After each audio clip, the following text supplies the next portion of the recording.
student inquiring about English courses at a university language centre. You now have 30 seconds to read questions 1 to 7.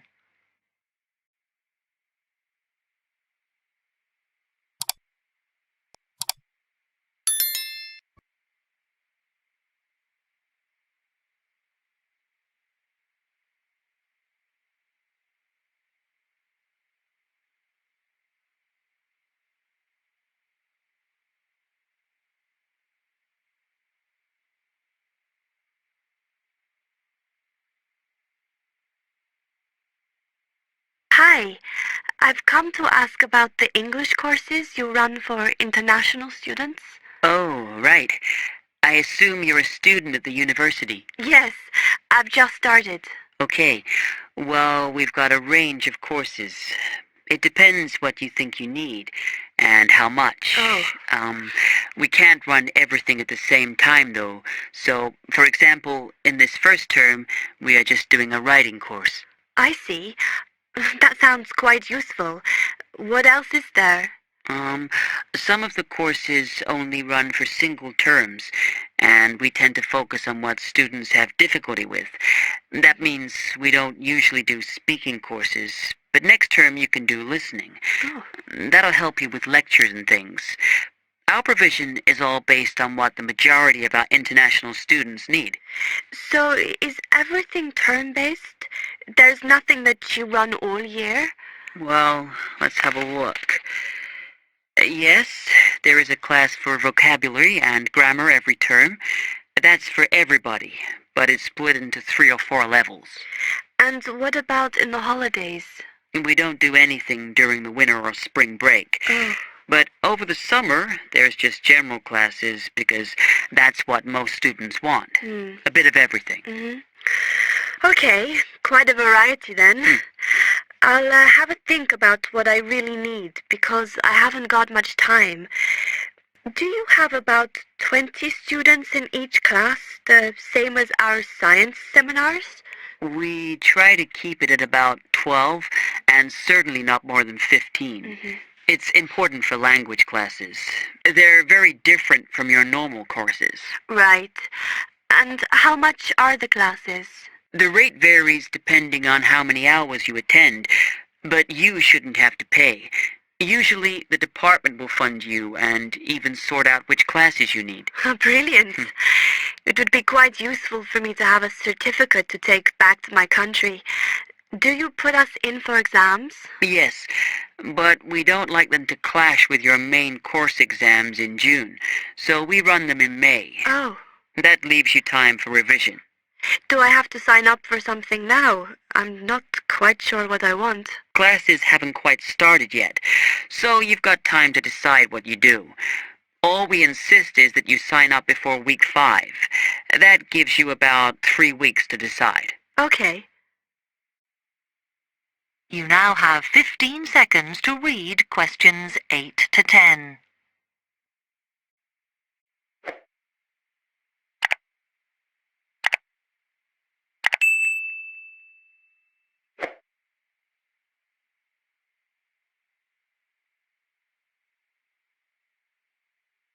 Then, when you've made up your mind, you need to come back here to the administration office to enroll. What do I need to bring with me when I enroll? My identity card, I guess. Yes, or your passport. Uh-huh. Then you'll be given a registration form, which you'll have to show to the teacher when you have your first class. Okay. And should I ask my tutor about which classes I should do then? Yes. Then you get a note from him and give that to the desk when you register. Can I use the computers here as well? Yes.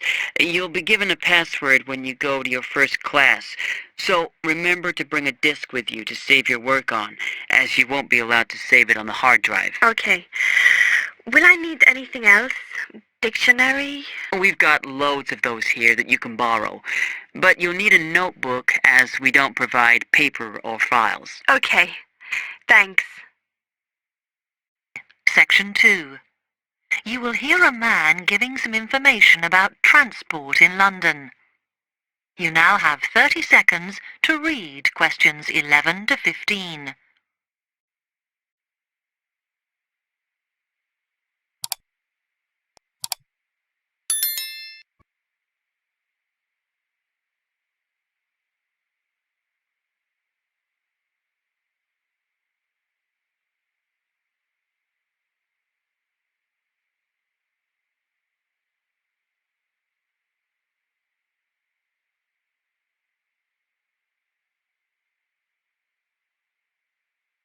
Hello. Can I help you? Oh, yes. I was wondering what the best way was for me to get around London. Well, there are a lot of possibilities. As you probably realise, the main ways to get around are bus, train and tube. Oh? The underground. Oh. It depends how much you want to spend. Mm. All forms of transport offer special tickets, such as cheap day returns on the trains and so on. Overall, you'll spend less on the bus as it operates on a basic flat fare for each journey. Mm-hmm. But of course it may not go to where you need to travel to. Oh.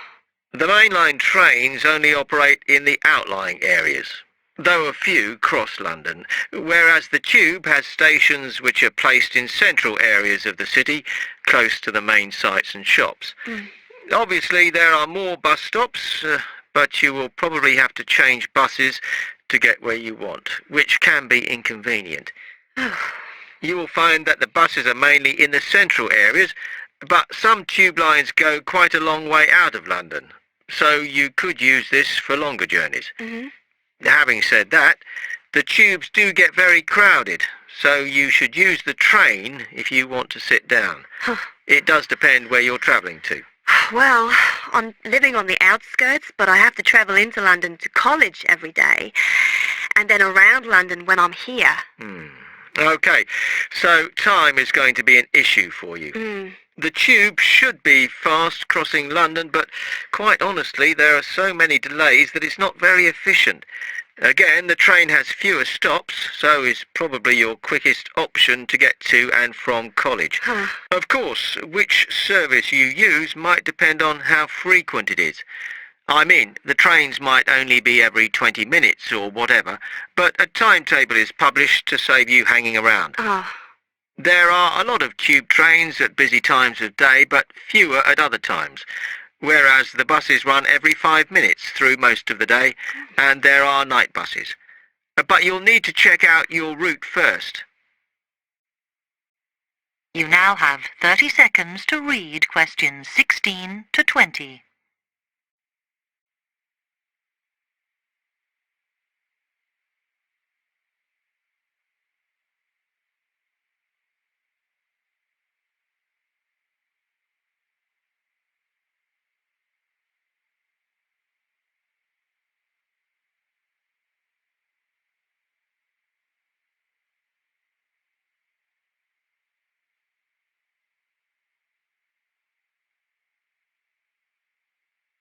Okay, thanks.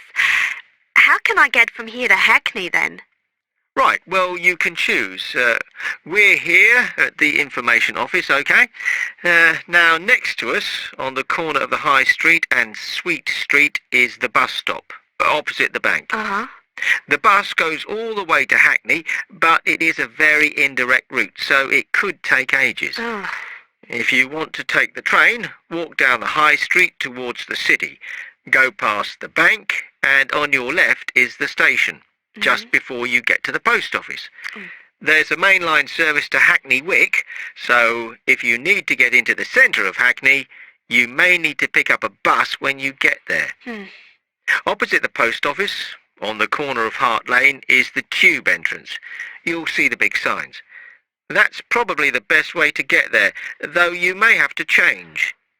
It's probably best if you go and get a travel card first. Oh. To get to the ticket office, you go out of here onto the High Street. Then turn into South Street, and the ticket office is on your right opposite the cinema.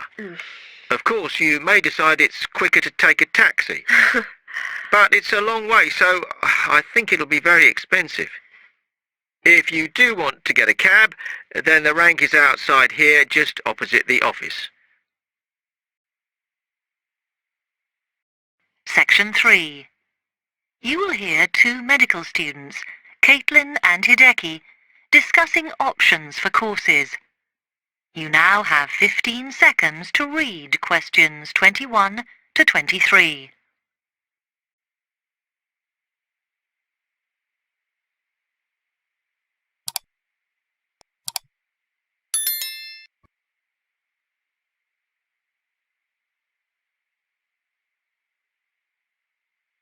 Hi, Hideki. How are you? Fine. I'm glad I bumped into you. Have you got 5 minutes to sit down and discuss our extra course options for next term? Yeah, sure. You mean the support courses for our modules? Yes. We've got 3 choices, and I'm not sure which would be best for us to do. Let's have a look. Um, yeah, we could do science and ethics. Sounds quite interesting. Yes, but I think we should be thinking what we get out of each course.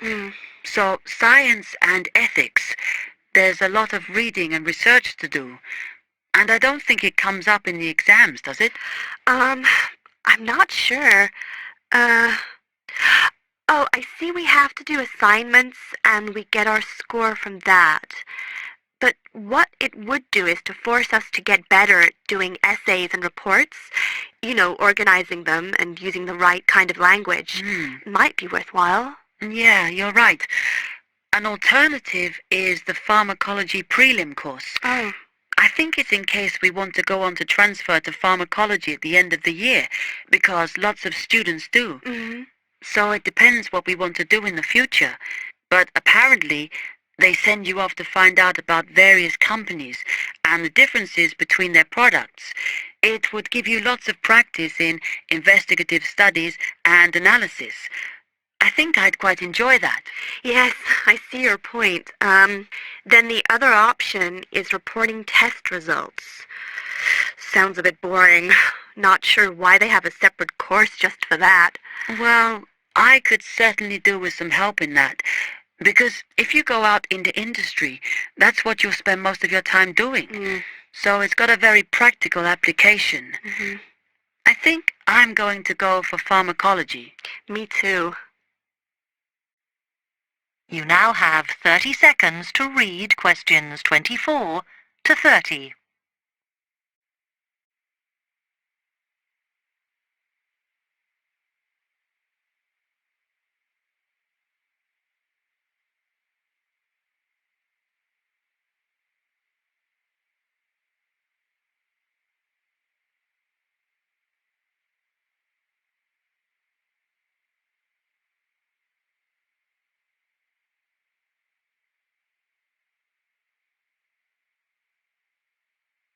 So let's have a look at it in more detail. Oh, goodness. If we do pharmacology, then we have to do a supplementary maths course. Oh no, that's not fair. Mind you, I think I need it.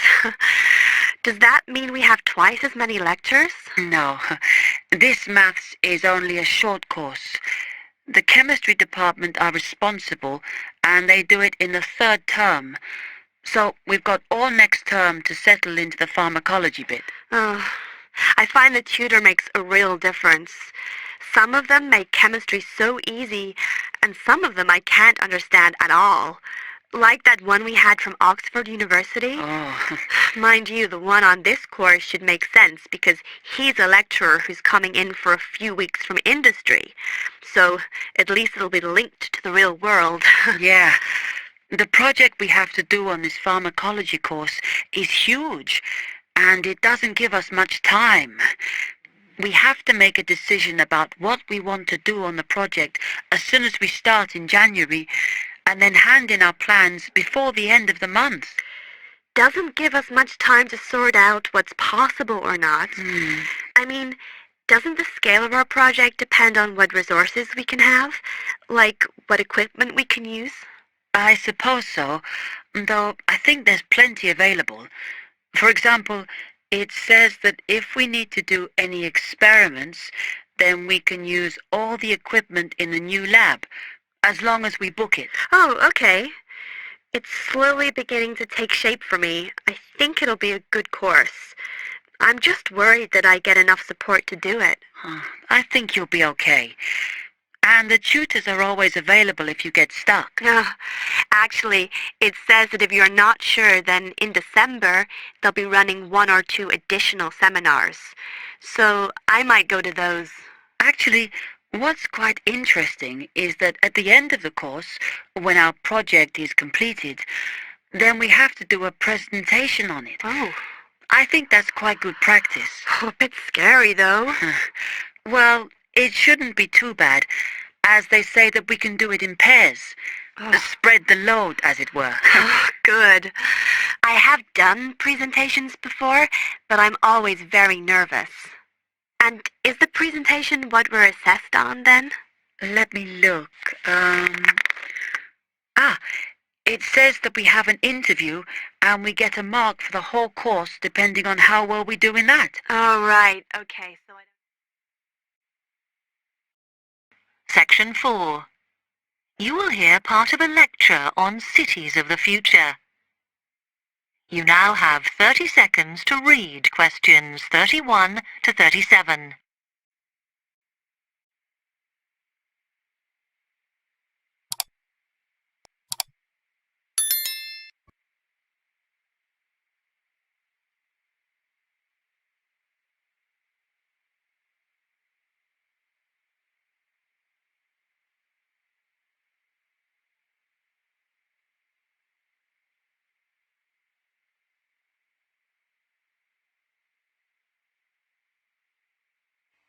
Okay, we've been looking at how societies will develop in the future and at the increase in the size of cities. So I want to talk to you today about the key considerations in these cities of the future. There are three key elements I want to look at, and these are the new features they will have, issues of size, and the main problems to be considered. First of all, individual transportation will be a big factor in these new megacities as public transport becomes unmanageable. There'll be a huge rise in the use of segways, which are personal transporters like motorized scooters. As a result, and partly also to reduce pollution, roads will be altered so that they are narrower and will take up less of a city's space than they do currently. Naturally, this is a major change to the infrastructure, and something that may hinder it is the huge amount of investment it will require. The next thing is, what is going to happen to the commercial areas? We do not want these to become even larger concrete jungles than they are at present, so we have to look at design. And current designs for city development include building gardens on the roofs of these buildings to make a more pleasant environment for workers. And you may think that these areas will expand to cope with increased commercial activity. In fact, the prediction is that they will cover 1/5 of the area that they do at present as we build upwards. The exception to this is shopping centres, which we predict will expand with more and more temperature-controlled malls. What may cause difficulties is that the superstores will be confined to the outer edges of the city, as they will be too big to fit into the new malls. Then, of course, there are the residential areas, and these will undergo their own changes. One particular development will be houses which are built from glass, as innovations in this material allow it to provide light without causing problems with temperature inside a building. The residential areas will not be allowed to expand without limit, as happens in some areas at present, and their size will be restricted to a population of 15,000. One issue, which has yet to be resolved, and I'm not sure it ever will be, is how we manage to house older residents. They will be increasing in numbers as time goes on. Finally, how will these cities live? We know we have limited energy sources, so what will we do? Well, something currently in development, which will be a feature, is that waste is going to become an energy source. For example, to provide gas in homes. Also, as new technology and systems are developed, we will find that energy plants will become smaller. Another energy source we could use, but one which raises issues of having enough space and too much noise, is wind farms. Because of the problems, I'm not convinced these will be the grand solution to our energy problems that we thought they were going to be. You now have 15 seconds to read questions 38 to 40.